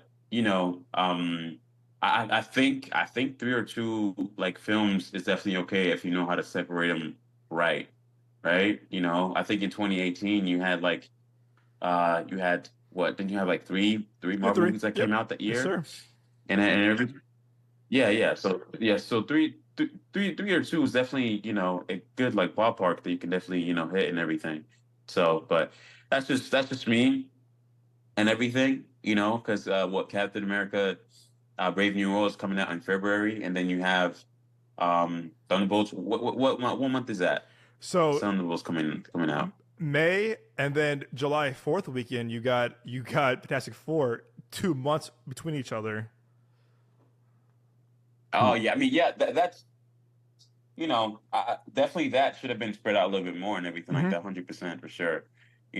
But being able to know how to separate, your films a little bit better, is really really important. So I hope that the movies that are coming out next year still feel very much eventful, but they don't. I don't feel like they really need to be like eventful if they, you know, if they're good movies. I guess I don't know. Maybe that's just me. I don't No, know. I, I know what you were saying. I was talking more about like this saturation of like the market. Like back in the day, there was so many Western movies where it was just like, okay, another one, we get it, or like there was Yeah, I get certain. that 100%. That's my Mhm. point. Like that of just like, I think again to your point exactly. Look about it. Captain Marvel 2019, Endgame, and no and Far From Home. All three of those made over $1 billion. So that it was working for sure. I think he was just like I think he was. My point was more of just like just spread them out to a point of like not so close to each other. Because when Doctor Strange 2 came out a month later with Thor: Love and Thunder, people were they both made money, but people were kind of like, what the fuck is this? And they waited a couple months for Wakanda Forever in November, and that was smart because they wanted to wait a little bit longer. I think if you can put three or two movies out, yeah, because it worked. You're right. 2017, you had Guardians 2, Spider-Man: Homecoming, and Thor: Ragnarok. It's like those again. To Nick's point last 2 weeks ago was that Phase 3 was really just like a great run for Marvel. 2016, Civil War, and Doctor Strange, great run. 2015, you're right. Ultron, and Ant Man. It worked because they were spread out. Well, sort of spread out for those two, but I didn't think about 2014 was a good year when you had Winter Soldier in April, and then you had August, you had Guardians of the Galaxy Volume 1. That was a perfect example of like, look, you had two different movies that just work. I think it was more, to your point, you're right, because it definitely works. It worked for them, so it made so much money. People, again, good for the industry, it's good for the box office. I do think that having some of the spaced out a little bit would help the run a lot. Because again, if you to your point too, I think you're trying to say if you put them too close together, it's like okay, like and also too, movies that are more expensive than they were a couple years ago, like you go to LA, theater in LA or theater in Chicago or theater in New York or the very high populated areas, movies are like $25 plus popcorn for a family, whatever, it's a whole thing. So I think my point was just like having them spread out to your point too, spread out a little bit because the foundation works. The playbook works for sure. Your method works. Just spread them out so like they kind of feel like people have a thirst for them again. But again, same year, no big deal. You can have three or four, two or three, whatever. But spreading them out, I think, will drive audiences back and back and back and get word about it. That makes sense. And I hope DC does the same thing. I hope DC does No, the that same makes thing. perfect. No, yeah, I was about to say that because like that actually makes perfect sense because I'm with you. Like if you if you just kind of space out the movies a little bit like that, then it's like it's gonna give audiences more times to kind of like talk about it, build up some hype, and then like if Marvel were to release like just like 3 movies a year, just like a movie every like 4 months, and like they're all like good because like they actually just had the time to work on them and perfect them, and like that's the formula, and like maybe like 1 or 2 shows on Disney Plus too during the year. But it's like if they did it like that, then they would just dominate because then it would be like the year of Marvel again, and then it would be like, oh, this is like Marvel Phase 3, kind of like 2.0, where it's like how Phase 3 was peak, and now it's like, now y'all are kind of peak again because y'all aren't just rushing out all of this shit. And to your point, like DC, because I don't know like what the schedule's gonna be like, but it's like to your point though, they do need to have a sense of like organization with that. You know what I mean? Like space it out, A game plan. Let the shit kind of breathe a little bit. Say again. A game plan. They need a game plan. A game plan, exactly. Yeah, exactly. You definitely need a game plan. So don't just, and like especially because DC right now is on very thin ice. So it's like y'all really need to like not fuck up at all. Cannot afford that right now. You have to. Like you gotta win your audience back. And I think Marvel just won their audience back with Deadpool, but I get capitalize on that, make good content again. Again, I think what the person said, I forgot who it was. It could have been Kevin Smith. I forgot who said it, but it was like, don't say good content. Yeah, right. Yeah, no, right. It's just like it's there's no fatigue. It's just bad story fatigue. I think it's in movies, and superhero movies in general, but just like movies in general. Like there's no fatigue of this thing or theater fatigue. It's just making good stories that people are. Look at Long Legs. And you and me, Nick, we weren't like thrilled about Long Legs, but like there was still an interest there that brought people to the theaters. Right. Look at Twisters, $80 million. There was some kind of like interest in that. I think last year, especially where it was so like, again, your summer blockbusters, you want to have, guns blazing, some heat. And I think last summer with like, when it was Fast and then Fast 10 and Flash, Indiana Jones, this, it was like, whoa. It's a little too much, where these are good, these are fun movies, but just release and game plan schedule, it was kind of just, they were so close where it was just like people kind of felt a little just like, oh, another one, whatever. But again, that's more of like kind of just me kind of like speculating about the box office. But before we close out the show, we do our one-on-ones. Any last thoughts on Deadpool Wolverine?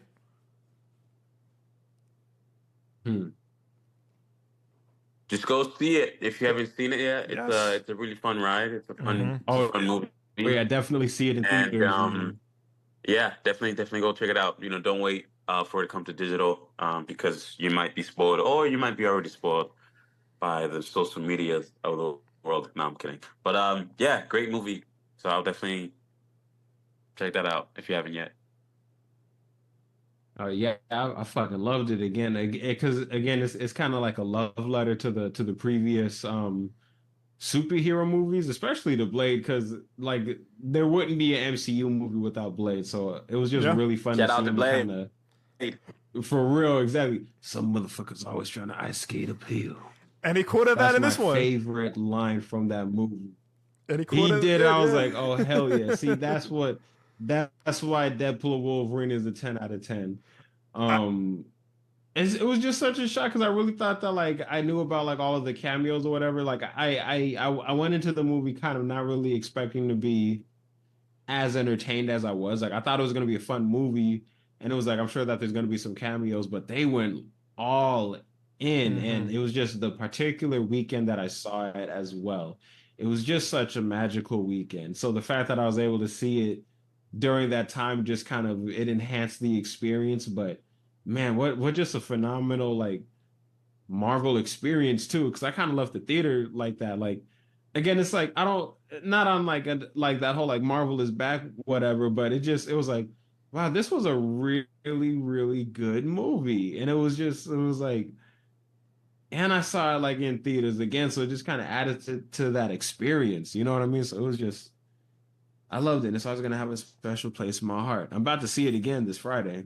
Hell yeah. Dang, tomorrow at the time of this recording. Yeah, I'll probably see it a third time because I really did like this. I loved it, and this like game it was just fun. And there's certain jokes I'm forgetting right now that had like that cracked me up. That oh yeah, the Honda man, I was wrong. The fucking Honda Odyssey fucks. Yeah. There's certain jokes like that. One thing about it was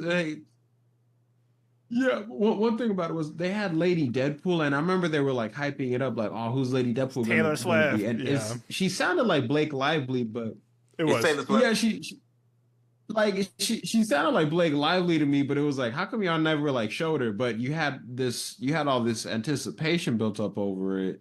Yeah, That was just kind of weird to me, but so I don't know if she had like a cut scene or what. I thought it was Taylor too. Moses is Blake Lively. Wait, Blake Lively? Yeah, it's Blake Lively was her. I thought it was Taylor as well. It was Blake. What? Nah, Yeah, that doesn't sound like that. Not to say I fucking called it, but I was fucking Blake. called it. What? It was That's Blake. crazy. McConaughey was Cowboy Deadpool. Yeah, that was McConaughey. What? McConaughey was Cowboy Apparently Deadpool. Lego Deadpool was in there too somewhere. And That's crazy. Yeah. and it's funny. One of his daughters was Kidpool, where it was like, hey, if I was talking to you, I would pull Wolverine's dick out your mouth. That's one of his daughters. That's one of. Oh gosh. Yeah, he had his whole family in there. Yeah, and the No. baby was his little boy. Yeah, he put his whole family in there. Gosh. Fuck it. And Nathan Fillion was Headpool. Oh, that was him? That was Nathan Fillion. I was like, who's the What's voice up? of that? So I was like, oh, Nathan Fillion. I was like, oh no shit. And there was someone else. I forgot who was like, oh no, they're in this too. I'm blanking, but yeah, I definitely want to see it again. But yeah, I'd rank this one. It's again, I love the first one. To me is very special because when I saw it, it was like way before it came out. So I'm still gonna do 1. 3's up there though. 3's catching up close. 1, 3, 2. How would you rank them, Moses?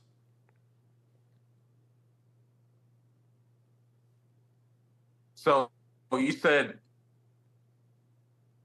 So is this? Sorry, I missed it. You said 1 out of 10, or? Oh no, sorry. No, sorry. No. I ranked the movies. Deadpool 1 first, Deadpool Wolverine, and then Deadpool 2. Just ranking the 3 films. Oh, okay, gotcha. I would definitely say Deadpool 3 first, and then Deadpool 1, and then Deadpool 2. Gotcha. Yep. Yeah. That's definitely And they're Go all. ahead. Oh no, they're all very different movies too. So it's I give that props that you can differentiate them like very differently. Like 1 is an origin story, 2 is kind of like this kind of like middle child kind of thing, and 3 is kind of just like big like spectacle epic. Sorry, scope I should say, big scope. That's what we're looking for. Scope. Alrighty, boys. So on that note. To our listeners, if you're new to the show, we always end our show with our one-on-ones, which is basically we give you all a 1 TV show recommendation and 1 movie recommendation. Nick, my friend, I'll start with you first. What are your one-on-ones of this week? So for my TV show, it's going to be The Magic School Bus, a classic throwback to childhood with the fun Miss Frizzle and her class of kids whose names I don't currently remember at the moment. But each and every episode was such a fun exploration into the magical world of science. And it was just super fun to travel with the kids to these crazy locations, whether it be like inside a vein or like they go to space or like whatever. It was just always really fun, and I guess I was feeling a little nostalgic today. So I was like, that was a show that I just always liked as a kid. It was always fun and informational. So for my show, it'll be the Magic School Bus.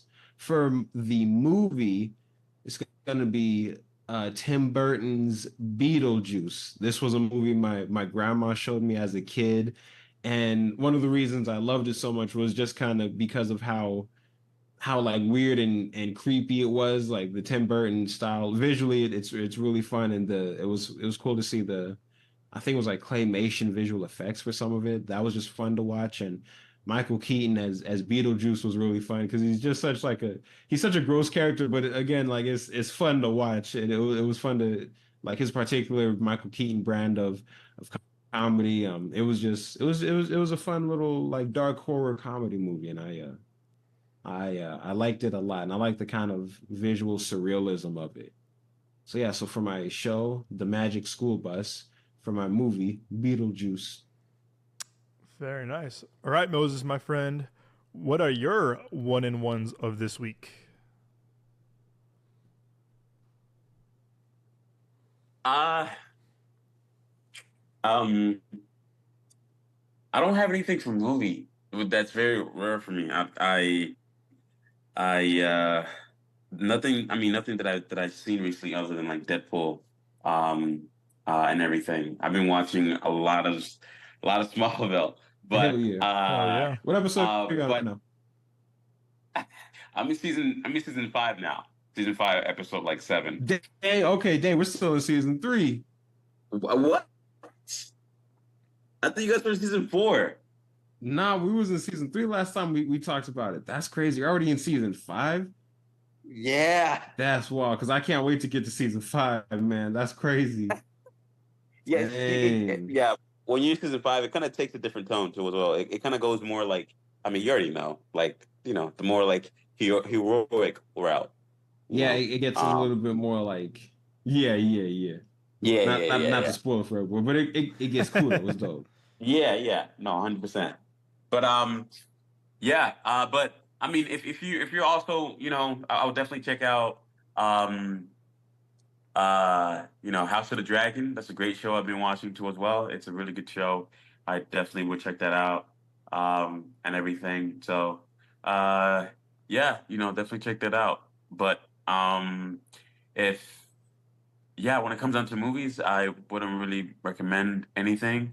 There was this movie, a very small movie, that I had checked out.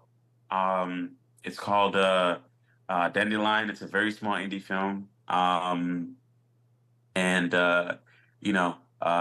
a really, really good film about, a coming of age, like sort of like artist. I forgot what town she's living in, but it's about that, and it's a good, sweet film. If you can find it anywhere on, on your local theater. If not, it's probably out on digital, maybe.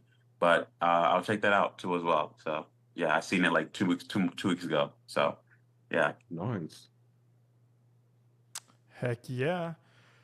I still gotta watch Smallville. I know you guys were hyping about it. I just gotta watch it. Just gotta watch the show. You're loving about it. Nick, you've been praising this show for years. I gotta stop fucking around and watch the show. Yeah. I gotta watch the Since show. that was wait, Doug, you never seen Smallville? I have not, dude. I'm so behind on so many shows. I God. know, dude. I know, That's bro. wild, though, low-key. I know, What? dude. I'm awful with shows. I'm so bad with shows. I'm so my bad. gosh. I know, Also, shame on me. By the way, damn, man, it's all good, bro. But definitely, once you start, you won't stop. Like, just get in, For like, sure. just watch it. Watch the first episode. Like tonight or tomorrow. Tonight. Stop the bullshit Yeah. tonight. Hey, I have to edit the Yeah. show. Come on now. Also, by the way, you guys, I want to go watch that. Then watch it after you edit. No. I'm teasing, Doug. Sorry, you were saying Moses? Before I want to go watch, the no, I said I want to go watch the Olympic ceremony too as well. on IMAX actually, which was funny. Ooh, that's cool. I love the Olympics a lot and everything, so I want to go watch it, on IMAX, and it was cool. It was cool seeing like LeBron James, like acting like he's, like King James or something. I don't really know, like Captain America. That's funny. Holding the flag, with like 600 U.S. athletes in the boat and everything as he's in front. Yeah, it was great, man. It was fun. So I'll check out the Olympic ceremony. It would have been funny if you were like, "I'm king of the No, world." I know, right? Yeah, yeah. Put a Leo. But anyways, take it away. And that's funny. I would have laughed if LeBron was like, "I'm king of the world." Oh, that would have been so. I would have been meme gold. I'm trying to think. Okay, for my speaking of Sean Levy, I'm going to do my movie of the week. I'm going to do Real Steel. It's a very underrated movie. Very underrated. One of his movies. Great story about kind of just like redemption and kind of just like when you kind of one shot to kind of like make a comeback. Like how are you gonna prove yourself again? And I love Hugh Jackman, obviously. I thought it was really, again, a very sweet story about like a father and son. I thought like really cool animation, cool visual effects with the robots, whatever. It's kind of like Rocky, but with robots in a way. Very feel good story. Great soundtrack like Eminem and Timbaland and a lot of good artists. And I think it's one of Hugh's underrated movies. I think it's a movie that kind of like got discovered more of like on Blu-ray and like digital or whatever. But I love this movie so much. I think it's very very underrated. It's an original film. Spielberg produced it. Zemeckis produced it. I think one of Sean Levy's kind of like one of his bigger films, like post like Night at the Museum, whatever. But I love the story. I love the whole Rocky underdog story. I'm a sucker for those kind of movies. So I'm gonna go Real Steel as my movie of the week. And I'm for my show. Oof, I'm kind of with you, Moses. I'm kind of flip flop. I have a movie, but I don't have a show. And I can't say small because I haven't seen it yet. But I'm gonna do a TV special instead, and that is the Harry Potter 20th anniversary Return to Hogwarts. And if you're a Harry Potter fanatic, fan of the books, fan of the movies, it's a really beautiful documentary, TV documentary about kind of like a reunion of like kind of like it came out in 2022, and basically it's kind of like the cast and crew come back from Gary Oldman, Daniel Radcliffe, Emma Watson, like everyone anyone can think about it. They're there who's still with us, luckily. And if you're a Harry Potter nerd like me, or if you love like that kind of era of stories and movies and books, whatever, it's a very very sweet documentary TV special because it's like kind of like very reminiscent about like, kind of like the days of Harry Potter when they were kids, kind of like a reflection of like all the stories, all the movies, the behind the scenes stuff, different directors, whatever. I know Chris Columbus did the first two; he's involved. The guy who did Harry Potter Goblet of Fire was involved a little bit, kind of Q&A, whatever. It's a really beautiful TV special. So if you're a fan of Harry Potter, I would highly recommend it. It's a very quick hour, whatever, and it's very, again, because they go back to the sets in London where they filmed it. They're all still there. The Sorting Hat's still there. It's a very beautiful TV special. So that's on HBO Max or just Max. I recommend that. So yeah, movie of my week is Real Steel, and my TV show special is Harry Potter Return to Hogwarts 20th anniversary. So check those out. All right, boys. Mo, start with you. Where can our lovely audience and viewers find you on the socials and online?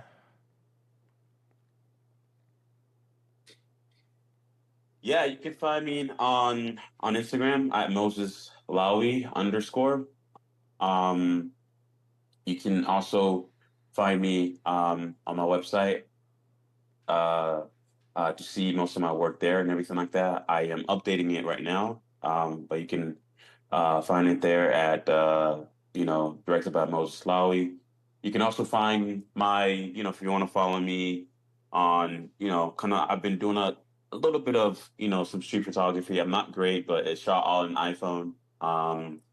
It's at It's Moses Lawi. That's it. But yeah, that's where you can find me and everything. So yeah. Alrighty, Nick, where can our lovely audience and viewers find you on the socials and online? So you can find me on YouTube at the channel Dawning Vision, capital D as in Dawning, capital V as in Vision. You can also find me on Instagram at Dawning Vision, all lowercase, all one word. And also on Instagram at Ahmad Johnson 98.